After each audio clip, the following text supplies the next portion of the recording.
छोटे से शहर बरेली का रहने वाला अभिनव नोएडा में इंजीनियरिंग की पढ़ाई कर रहा था। अभिनव पढ़ाई लिखाई में बहुत अच्छा था, लेकिन परिवार की फाइनेंशियल सिचुएशन कुछ खास नहीं थी। वो भी बाकी स्टूडेंट्स की तरह मस्ती करना चाहता था, पैसे उड़ाना चाहता था, लेकिन ये कुछ हद तक संभव नहीं था। अभिनव के हाथ में उसकी इंजीनियरिंग की डिग्री थी और उसने ठान लिया था कि अब तो इतने पैसे कमाऊंगा कि पैसे घर भेजने के बाद भी इतने जरूर बचे कि थोड़ी बहुत मस्ती जरूर कर सकूं। चेन्नई की एक कंस्ट्रक्शन कंपनी में उसकी नौकरी भी लग गई। पहले 10 दिन उसने कंपनी की गेस्ट हाउस में बिताए। इस बीच इधर उधर खोजबीन के बाद उसे एक 2 BHK फ्लैट रेंट पर मिल गया। ऑफिस से थका हारा अभिनव जब घर पहुंचा तो रात का खाना बनाया और उसके बाद किताबें पढ़ते पढ़ते उसे कब नींद आई पता ही नहीं चला। आधी रात गई उसकी नींद एक आवाज से टूटी। घड़ी की तरफ देखा तो करीबन 1 बजे थे उस समय। आवाज घर के मेन गेट से आ रही थी। कई सवाल उमड़ रहे थे अभिनव के मन में। कौन हो सकता है इस समय? क्योंकि इस शहर में तो वो ज्यादा लोगों को जानता भी नहीं है। जैसे जैसे वो दरवाजे की तरफ आगे बढ़ रहा था, उसे एक अजीब सा भय अंदर तक सहमा रहा था। ऐसा लग रहा था मानो कोई ठीक उसके पीछे हो, परंतु पीछे घूमने की वो हिम्मत न कर सका। बस 2 कदम के फासले पर था अभिनव उस दरवाजे से कि अचानक वो आवाज बंद हो गई। अभिनव ने फिर भी हिम्मत करके दरवाजा खोला तो वहां कोई भी मौजूद नहीं था। अभिनव ने दरवाजे को बंद किया और पलटकर वापस कमरे की तरफ जैसे ही आगे बढ़ा, एक बार फिर वो आवाज उसके कानों तक आई। दरवाजा खोलने के लिए जैसे ही उसने अपने हाथ बढ़ाए, आवाज सामने के दरवाजे से आना बंद हो चुकी थी, क्योंकि इस बार दरवाजे पर हो रही दस्तक पीछे के दरवाजे से आ रही थी। पीछे था वो कमरा जो ब्रोकर ने अभिनव को नहीं दिया था। उस दरवाजे के सामने लगा था एक ताला और दरवाजे को कोई अंदर से धक्का दे रहा था। अभिनव और बर्दाश्त नहीं कर पाया और सीधा अपनी बिल्डिंग से बाहर निकलकर परेशानी वाली हालत में अपने दोस्त ऋषि को फोन करने लगा। ऋषि के फोन उठाने पर अभिनव ने उसे सारी बात बताई। आधे घंटे के ठीक बाद ऋषि उसके घर के बाहर था। दोनों एक साथ घर के अंदर प्रवेश करते हैं। चारों तरफ सन्नाटा था, ना कोई दस्तक और ना ही कोई और आवाज। दोनों काफी देर तक एक दूसरे से बातें करते रहे और उसके बाद तकरीबन 3-3:30 बजे उनकी आंख लगी। ऋषि को नींद में कुछ समझ नहीं आ रहा था, पर वो एक अजीब सी आवाज को सुन पा रहा था। ऐसी आवाज उसने आज से पहले कभी नहीं सुनी थी।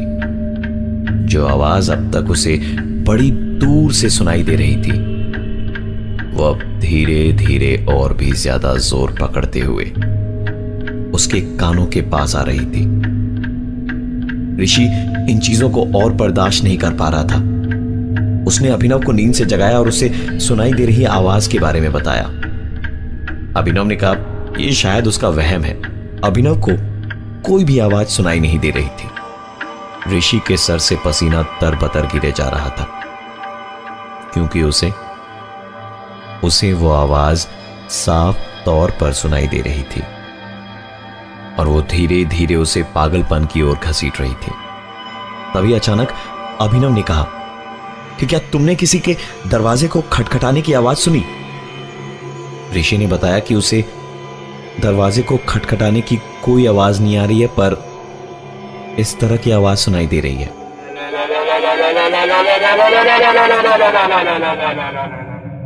ऋषि और अभिनव दोनों ही कुछ अजीबो गरीब आवाजें सुन रहे थे, लेकिन दोनों को सुनाई देने वाली आवाजें अलग अलग थीं।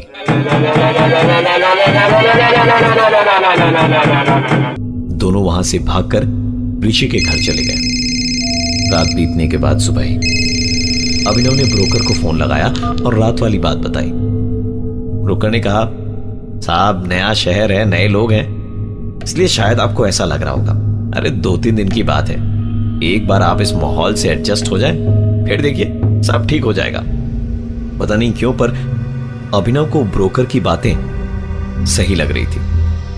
उसने अपना काम खत्म करा और थका हारा ऑफिस से लौटकर अपने घर का ताला खोल ही रहा था कि तभी पीछे से आवाज आई, तो आप ही हैं अभिनव साहब, सुना आपको बड़ी दिक्कत हुई रात को। पलटकर देखा तो सीढ़ी पर 45-50 साल का एक आदमी बैठा था। बातचीत आगे बढ़ी तो पता चला कि वो इस मकान के मालिक हैं। अभिनव ने घर का दरवाजा खोला और घर आए मेहमान को अपने साथ अंदर ले गया। अभिनव ने कल रात घटी सारी घटना विस्तार से बताई तो मकान मालिक ने पूछा कि ब्रोकर ने आपको दूसरे कमरे की चाबी क्यों नहीं दी? वो ब्रोकर कुछ गड़बड़ तो नहीं कर रहा? दोनों बातें ही कर रहे थे कि अचानक एक बार फिर दरवाजे पर वैसी ही दस्तक सुनाई दी जो कल रात अभिनव ने सुनी थी। अभिनव ने मकान मालिक से कहा, आपने सुना ना, कल रात से ये आवाजें मुझे परेशान कर रही हैं। मकान मालिक हैरान होकर अभिनव की तरफ देख रहा था क्योंकि उसे कुछ भी सुनाई नहीं दिया था। खैर हिम्मत जुटाकर अभिनव वहां से उठा और कहा, मैं आपके लिए चाय बनाकर लाता हूं। चाय बनाने के लिए किचन में जाना तो बहाना था ताकि वो उस दरवाजे पर नजर रख सके जहां से वो अजीबोगरीब आवाजें आ रही थी। उसने चाय बनाने के लिए पानी उबालना शुरू किया और साथ ही ब्रोकर को फोन लगाया और कहा, यार सच बताना, इस घर में कुछ गड़बड़ तो नहीं है ना? इस घर के मालिक हमारे साथ यहां बैठे और पूछ रहे कि दूसरे वाले कमरे में ताला क्यों लगा रखा है। मकान मालिक का नाम सुनकर ब्रोकर की मानो हवाइयां उड़ गई। उसने दोबारा पूछा, कौन आया है आपके यहां? अभिनव ने बताया, मकान मालिक। और ये सुनते के साथ ही ब्रोकर ने फोन की लाइन काट दी। हड़बड़ाता हुआ दौड़ते हुए उनके घर पहुंचा। दरवाजा खुला तो सामने ब्रोकर के चेहरे की हवाइयां उड़ी हुई थी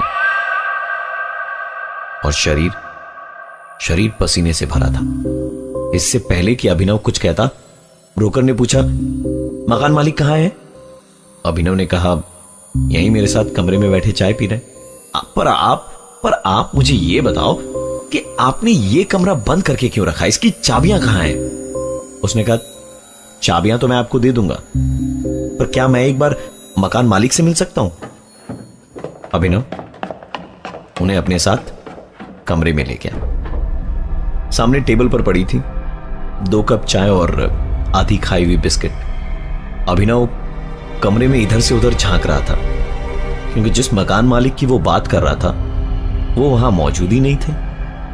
और गौरतलब है कि उस घर से बाहर निकलने का सिर्फ एक ही द्वार था जहां थोड़ी देर पहले अभिनव और ब्रोकर दोनों खड़े थे। ब्रोकर ने कहा कि आप पता नहीं किसकी बात कर रहे थे, क्योंकि इस मकान के मालिक ने आज से 5 साल पहले उस बंद पड़े कमरे में फांसी लगाकर आत्महत्या की थी। यह घर उसने बहुत शौक से खरीदा था। रिसेशन के कारण उसकी नौकरी चली गई थी। धीरे धीरे वो कर्ज में डूबता गया। मुसीबत की घड़ी में उसके परिवार ने भी उसका साथ छोड़ दिया और उसके अकेलेपन ने उसकी जान ले ली। उस घर से बाहर आने जाने का सिर्फ एक ही दरवाजा था, अभिनव ने आज तक इस तरह की चीज कभी अनुभव नहीं करी थी। उसने ब्रोकर से कहा कि मैं इस घर में 1 मिनट भी नहीं रह सकता और सारी चीजें अपनी पैक करने लगा। ब्रोकर ने भी उसकी मदद करी। दरवाजे को बंद करते वक्त उस ब्रोकर एवं अभिनव दोनों ने देखा कि कैसे उस बंद कमरे के दरवाजे पर कोई अंदर से दस्तक दे रहा था। रात अभिनव ने ऋषि के घर गुजारी। अभिनव और ऋषि बातचीत कर ही रहे थे कि तभी अचानक उन्हें एक आवाज सुनाई दी।